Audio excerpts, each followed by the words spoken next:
To be playing Sega Genesis with bros. Now I'm gaming with some folks on the other side the globe. Used to go through a label if you trying to blow. Now people got more. Welcome to 3 Count Commentaries. Today we're going to be talking about Impact Wrestling's WrestleMania. They're All Out, Bound for Glory 2022, which originally aired on Friday, October the 7th at 8 p.m. So it ran opposite SmackDown, which means virtually nobody saw it, but somehow people still managed to be offended by it. And to be quite honest, after watching the show, I was offended by it.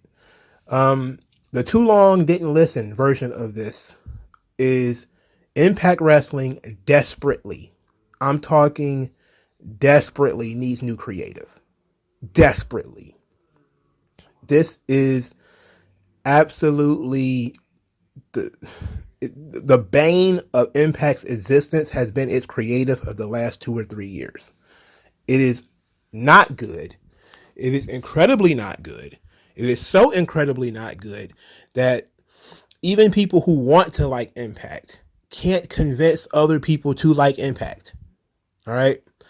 Now the show In Between the Ropes is fine, but a lot of the decision making, the lack of characters, or the people that they choose to focus on has been a problem. Let's start from the top. Let's go from the pre-show.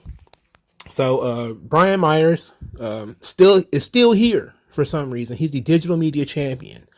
He defeated Bhupinder Gujjar in a ladder match to get the belt again. So he had the belt. He was the champion. The belt got stolen. He won the match. And Bhupinder Gujjar was the Indian guy that Impact has been pushing all of a sudden. So then Brian Myers had an open challenge for Bound for Glory, which ended up being on the pre-show. And who takes up the mantle? Dirty Dango. So Fandango, formerly from NXT, formerly from NWA. He's been floating about lately. He has dyed his hair blonde. And now he's a member of Impact, at least temporarily, because we have no idea. An Impact contract is literally like a week and a half, 2 weeks, and then you're in and you're out. But Dirty Dango did the JOB for Brian Myers. Very weird. I can't believe Brian Myers is still there. Then we got the Raven Hall of Fame, which was beautiful. The vignette for Raven was showed a lot of his time in TNA. Was really good. He focused on, how his psychology. He said he had Mensa level IQ, and basically mentoring, Abyss and Mickie James, etc. So it was great. It was a great package. Tommy Dreamer came out to do the induction, and he told a nice little jab at the beginning at himself, where he was told essentially that it had to be him. And he thought he was going to be the one going into the Hall of Fame, but instead it was Raven. And so he says that he's been doing the job to Raven for 28 years. And now it's his job to induct Raven into the Hall of Fame. It was a very nice little joke at the beginning. He talked about Raven, the character embodying an entire generation, and that Raven believed in the underdog. He always took care of people, even back in ECW. And he said without Raven, there wouldn't be any, and he ran off a list of names.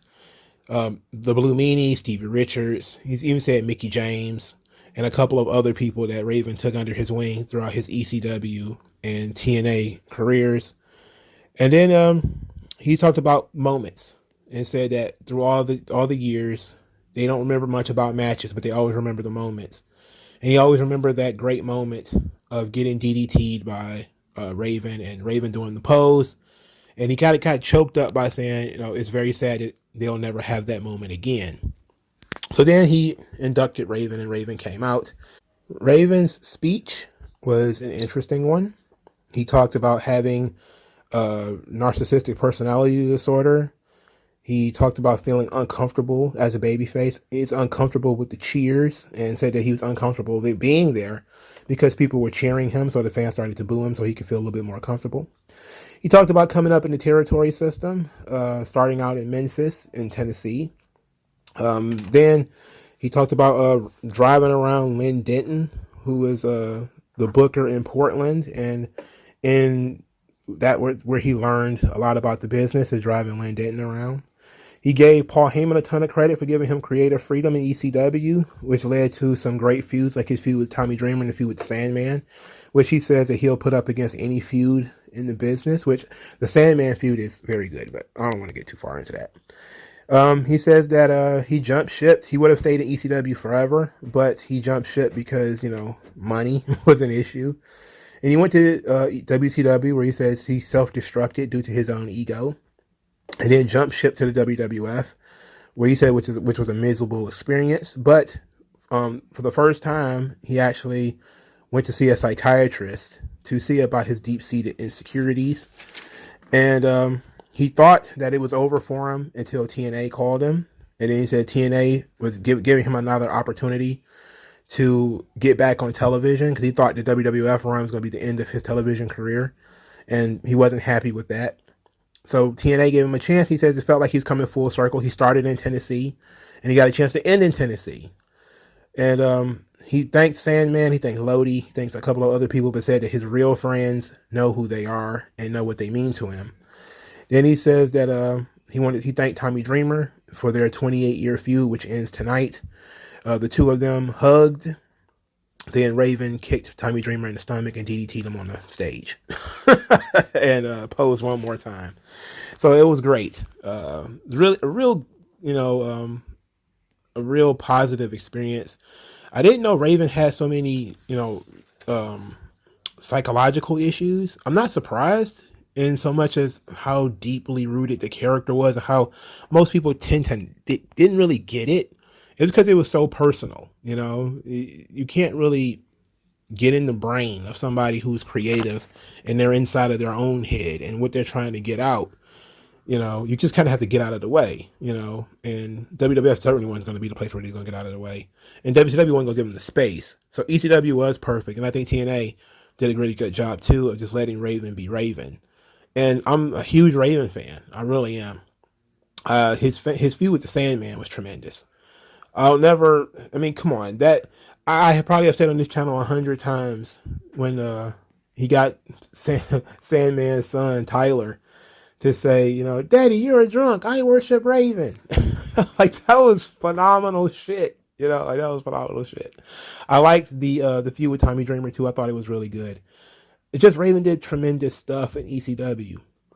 I think he did tremendous stuff in WCW. I think his feud with DDP was top tier stuff. I thought it was very good. I liked his TNA feud with Jeff Hardy, where, the feud was over Jeff Hardy rejecting him. Like, Raven wanted to be partners with him, wanted to be cool. And Jeff Hardy was kind of like, I don't know about that. You got your fans, I got my fans. We don't, the two shall not meet. I also like his feud with Sabu, even though I don't think it was kind of, I don't think they're both over the heel yet, but it was a sort of fun thing to harken back to ECW. The feud was over. I think the original Sheik promised them that they would never fight each other or something like that. And then they eventually had to have this match, which was really good, between Raven and Sabu in the early days of TNA. So he had a hell of a run in TNA, and he's well deserved to be in the Impact Hall of Fame. I love me some Raven. That being said, I don't know if he's like fully sharp. Like, he had a nervous twitch, and he blamed on his said he had a shoulder injury. But I don't know if looking at the way he was speaking and looking how, the tremble that he had, either he had tremendous anxiety or it might be something wrong with his faculties. But, he's a tremendous talent. He should be in the WWE Hall of Fame too, but unfortunately he didn't do much in WWE. It's just for his ECW stuff, he should probably be in the WWE Hall of Fame as well. So we got a really nice cold open for Bound for Glory.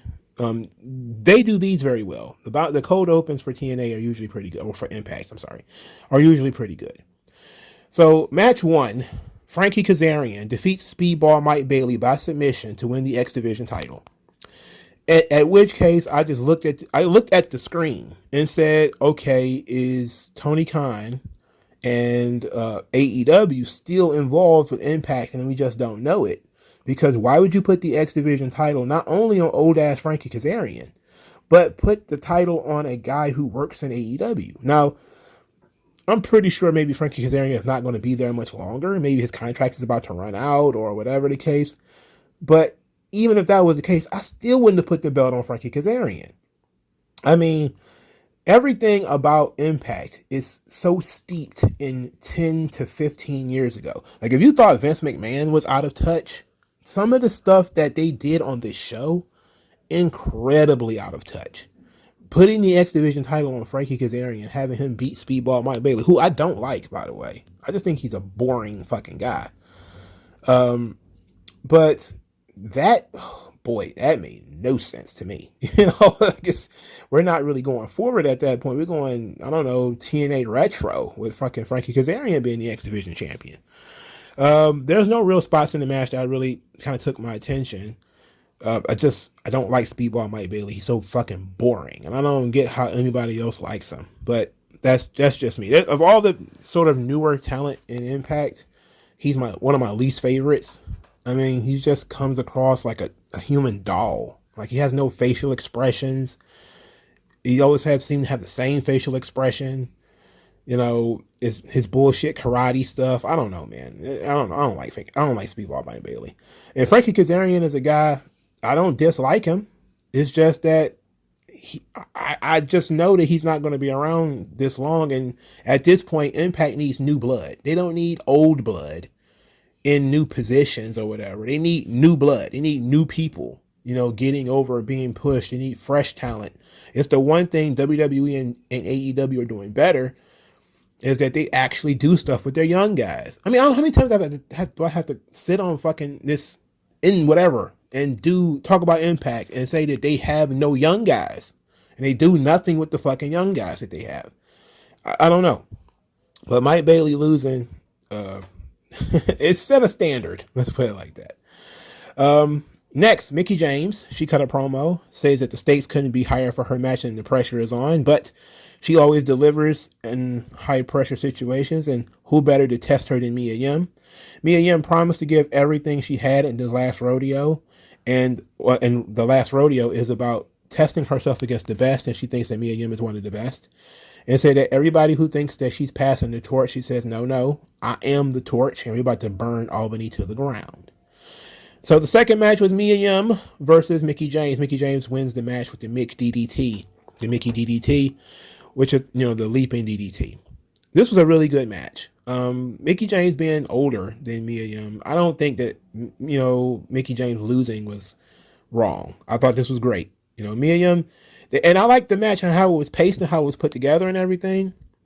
Mia Yim worked a pretty serious match. She targeted the knee of Mickie James. She actually got some heat for it because the crowd didn't want to see Mickie lose. So they put her in a situation where they put, you know, Mickie in some danger. Mia Yim hit her finish, which is the Eat Defeat, the old finish for Gail Kim. At that point, Mickie James rolled out of the ring, sort of break the count, which was good. And later she would hit her own finish in order to win. I don't think this hurt Mia Yim at all. I think this did a pretty good job of rebuilding Mickie James, because she is sort of the star of Impact, even though she's not there all the time. She's still one of the biggest stars there. So her not losing, her winning was good. They did a good thing for Mia Yim. Now, sure, I just said maybe you shouldn't have put over the old guy in that situation. But in this one, Mickie James is perfectly fine. The next match, we got a vignette for Vexed and the Death Dolls, who are Jessica and Taya Valkyrie. Now, Vexed is Chelsea Green and Deonna Purrazzo. And they had the match, and the match was what it was. But the Death Dolls, Jessica and Taya Valkyrie, defeated Vex, Chelsea Green, and Deonna Purrazzo. I was stunned by this too, mainly because Vex hasn't been champions that long. Even on commentary, they said they only had one successful title defense, and they already lost. You know, like, that's not how they. Like, I get that we might want to do something on this show, but having Frankie Kazarian beat Speedball Mike Bailey is not the move. And having Taya Valkyrie and Jessica Havoc defeat Chelsea Green and Deonna Purrazzo wasn't the move either. Technically, I don't think anybody cares about the Knockouts tag team titles. And Chelsea Green is one of the many floaters that's in Impact lately, where she just kind of, she's there 1 minute, she's gone the next. She's there 1 minute, she's gone the next. But I really would have preferred for Chelsea Green and Deonna Purrazzo to get a run, so they can get to tell stories and do different things. And maybe they could be, characters that could be in Mickie James' way in the future. But they went with Jessica and Taya Valkyrie, so it is what it is. They did a vignette for the OGK, or what they call them, the Kingdom. I guess they can officially call them the Kingdom now. Even though the Kingdom was Adam Cole, Matt Taven, and Matt Bennett, and I think Vincent Marsaglia, or Vincent now. They're wrestling the Motor City Machine Guns. So this was actually really good match. The Kingdom and Motor City Machine Guns are actually very solid. The Kingdom win. The Kingdom's been around forever. They were in Ring of Honor 10 years ago. And Motor City Machine Guns has been around forever. So this is two teams who've been around forever, but this is the first time they've ever had a match against each other. And it was very solid. I really didn't mind this one. And it's very rare for me to give credit to Matt Taven and Mike Bennett, because I don't like either one of them. But I give them some credit. This is pretty good. But I couldn't help but sit back and wonder, like, Chris Sabin and Alex Shelley have both been in Impact a long, long time. A long, long time. And I don't know. It just feels like we probably could be pushing younger guys, but they're still the best tag team Impact's got is the Motor City Machine Guns. So I enjoyed the match, but it is what it is. So then the Call Your Shot Gauntlet, which a lot of people, threw their hand in when this happened. So there was 20 competitors. I'm going to run down the competitors. There were women in this, and there was somebody else in this. So the 20 competitors. Okay, so the Call Your Shot Gauntlet is essentially a Money in the Bank, the Impact version of Money in the Bank. Any title, any place, any time after you win. Over the top rope, then pinfall and submission for the last two. So the competitors were Eric Young, Joe Hendry, Steve Macklin, Rich Swann, PCO, Savannah Evans, Johnny Swinger, Tasha Steeles, Killer Kelly, Moose, Sami Callihan, Taylor Wilde, Giselle Shaw, Bully Ray, Tommy Dreamer, Rhino, Bhupinder Kujar, Heath, Bobby Fish, and Matt Cardona. Now, Bobby Fish, interestingly enough, got booed in his own hometown, and they chanted CM Punk at him. Albany was not a fan of Bobby Fish. They don't like him, or at least they like CM Punk better. And since he left AEW, he's done nothing but shit on CM Punk. He well deserved, not because I like CM Punk. Everybody knows I don't like him, but you basically turned heel on your audience by dissing the guy, and repeatedly too. It's one thing to just be like it's bullshit or whatever. But it's like repeatedly, and then Bobby Fish, you're Bobby Fish. You've been around for a long time, but nobody remembers anything that you've ever done outside of Undisputed Era. And you were basically like a tag team guy there. So the respect level isn't quite what, it's not like he's speaking about an equal in CM Punk. He comes across like a guy like, Tyler Rex, or a guy like, what was that? Alex Riley, who was talking shit about John Cena. That's just how it comes across, like a lower card guy bitching about the main event guys, and thinking he's on a level higher than he really is. It's like, not really, man. Bobby Fish, you're not the guy that you think you are. So it was just people kind of reminded him of that. Joe Hendry being in this match and losing, it was disappointing, mainly because I had really been enjoying the Joe Hendry vignettes. And they did one on Impact where, there was three guys who were arguing about who was going to be the last person to enter into the Call Your Shot Gauntlet, and they did rock, paper, scissors. But even when the guy won already, it was Joe Hendry who walked into the office and came out. And it was a great thing. And they've been doing some really fun stuff with Joe Hendry, and he's jacked. And he's not the youngest guy in the world, but he's younger, he's fresh, and they threw him out. He got eliminated. He lost. Steve Macklin won Monsters Ball. Whatever the fuck they're calling it, Barbed Wire Massacre. You would think that they would be trying to push him forward to get some fresh blood at the top of the card, but no, he lost too. Killer Kelly, who is, they were doing a lot of vignettes for her, trying to make her seem very important. Not only did she lose, but she was on the pre-show of the previous pay-per-view, so they don't care about her. Tommy Dreamer just got beat up by Raven just, an hour or two before this. Rhino is still there. Somehow, Rhino is still there. Jesus, I think I've said this before, but Rhino has Big Show energy with me. Like, how I wanted Big Show to retire, I wanted Big Show out of the business, and I've been so happy since he's been sitting off my TV screen. I kind of want the same for Rhino. I want Rhino to go bye-bye. I'm kind of tired of Gore, War Machine, all this bullshit. I thought it was good when he was doing Violent by Design stuff because it was at least different, but now he's back to Gore, Rhino. Get the fuck out of here. My boy Johnny Swinger is still there, and I thought this was a nice moment where Bully Ray, Tommy Dreamer, and Rhino, they all got together. The old ECW throwback, because that's 90% of what TNA does now. Okay, I'm lying. It's 95% of what they do now. It's ECW throwback stuff. And Johnny Swinger actually joined them in that moment because Johnny Swinger was in ECW. And people... So it was nice that he was there, but then they kind of was like... Who the fuck, Johnny Swinger? They threw him out. I was like, oh no, he was there though. Like he wasn't there long, but Johnny Swinger is an ECW guy. He's been around that long. So it came down to Steve Macklin and Bully Ray as the last two, with Bully Ray winning the match. And I saw so many people bitching about this. There were so many people angry about this. And this is legit. It wasn't. If you look at the totality of everything, meaning the only other person I would have cared to see win this match would have been Steve Macklin. Only because they looked like they were going somewhere with him by having him beat, Moose and Sami Callihan and beat those guys. It seemed like he was going to be the next up in terms of being the next guy who spins out of the mid card to go towards the top. But then they put their boot on his neck, and now it's Bully Ray, who... last I checked was working in NWA and wasn't even in TNA. And this was his big return. And I'm like, look, okay, even if that's what the direction you wanted to go in, you want to bring Bully Ray in. Okay. You do something else with him, putting him immediately at the top of the card shits on everybody who's been there already.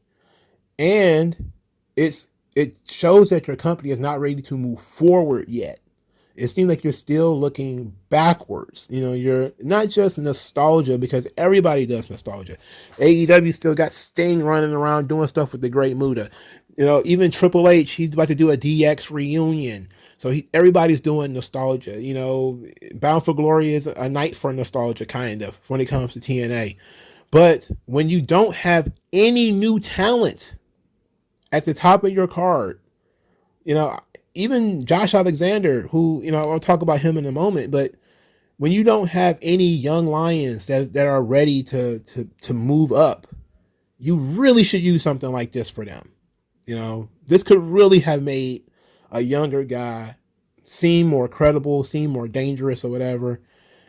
And yeah, it's the same thing with Frankie Kazarian winning the X Division title. I mean, you got Masquerita Dorada, you got Alex Zane, you got Ace Austin, Chris Bay, you've got all the access to all of these young guys, and you give it to Frankie fucking Kazarian. I feel the exact same way about this Call Your Shot Gauntlet, about them giving it to Bully Ray.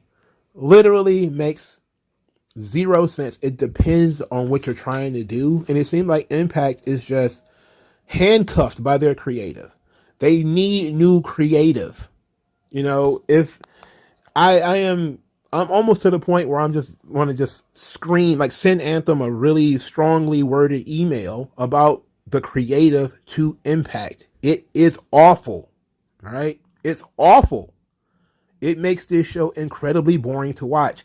This shit is like an dying 80s territory where it's like, put the belt on Jerry Lawler or some shit, it's like, come on, man. Like, when do we move do we move beyond that? When do we get out of that mold of going back to the old faithfuls? When do we take risks and, spend some fucking money on, other talent?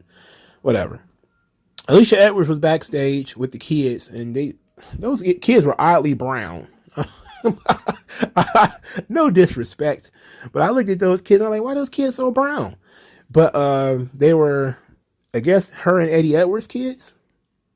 Maybe they're adopted. I don't know. But the Alicia Edwards gave Eddie Edwards this ultimatum that he needs to stop his crusade or she was going to leave him, essentially. And Eddie Edwards gives her the laundry list of how he feels and how strongly he feels about the mission of Honor No More, and this means something to him.